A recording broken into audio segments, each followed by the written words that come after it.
Hello বন্ধুরা, তো আজকে বাড়িতে মুরগির বাচ্চা উঠাইছে। দেখেন বাচ্চা উঠাইছে, তাই নিয়ে আজকে সারা দিন গেল। সোয়াদ বাবু দেখেন কত সুন্দর তাদের আনন্দ, আর কি করছে তাই দেখেন।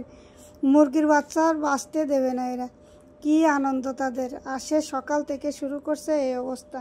আসসালামু আলাইকুম, কী অবস্থা সবাই কেমন আছেন? আশা করি সুস্থ ভালো আছেন। আলহামদুলিল্লাহ আমি বেশ ভালো আছি। ভালো আর কই, দেখেন ওদের সামলাতে যে আর ভালো থাকা যায় না। একবার সোয়াদ একবার সোয়া বাবু, দুই ভাই বোন মিলেই করছে।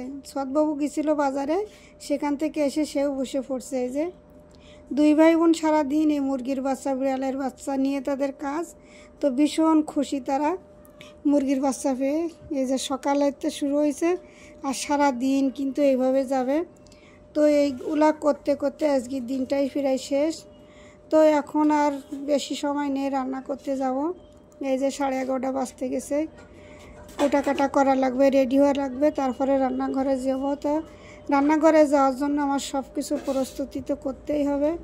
তো ওদেরকে এখন বাদ দিয়ে মুরগির বাচ্চা ডেকে রাখবো আলাদা জায়গায় নিয়ে। দেখেন সোয়াদবাবু উপরে নিয়ে যেতে পারছে না, তার বাবা সে মুরগির বাচ্চার কাছ থেকে মোটে যেতেই চাচ্ছে না। আসলে বাচ্চারা এমন, আমরা যখন ছোটোবেলায় ছোট ছিলাম তখন এমনই করতাম। তো দেখেন সেগুলো সামলাই এসে এখন আবার রান্নাবান্নার কাজে বসছি। তো কি রান্না করব সেটা দেখাবো। পালং শাক আর ফুলকপি আর রুই মাছ দিয়ে রান্না করব। এই যে মাছ ভাজাও শেষ। কথা বলতে বলতে কিন্তু আমার রান্না অনেক দূর এগিয়ে গেছে। এই যে রান্না করছি, রান্না করে আমরা আজকে বড় বাড়ির সবাই।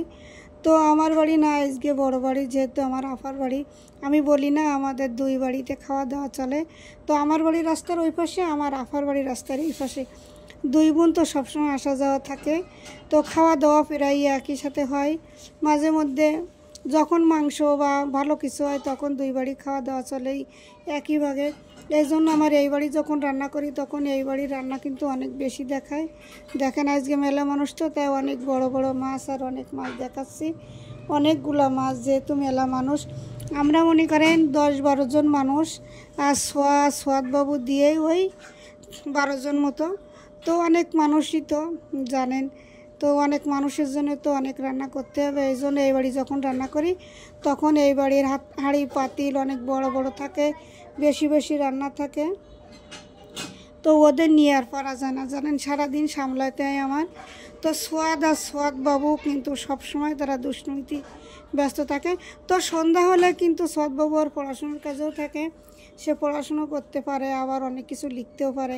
কালকে আমার বলছিল, আন্টি দেখো আমি কত সুন্দর লিখতে পারি, তুমি আমার ভালো বলো। আমি বললাম হ্যাঁ তুমি অনেক ভালো, তুমি লিখতে পারো, পড়তে পারো। আসলে সোয়াদবাবু অনেক ভালো মানুষ।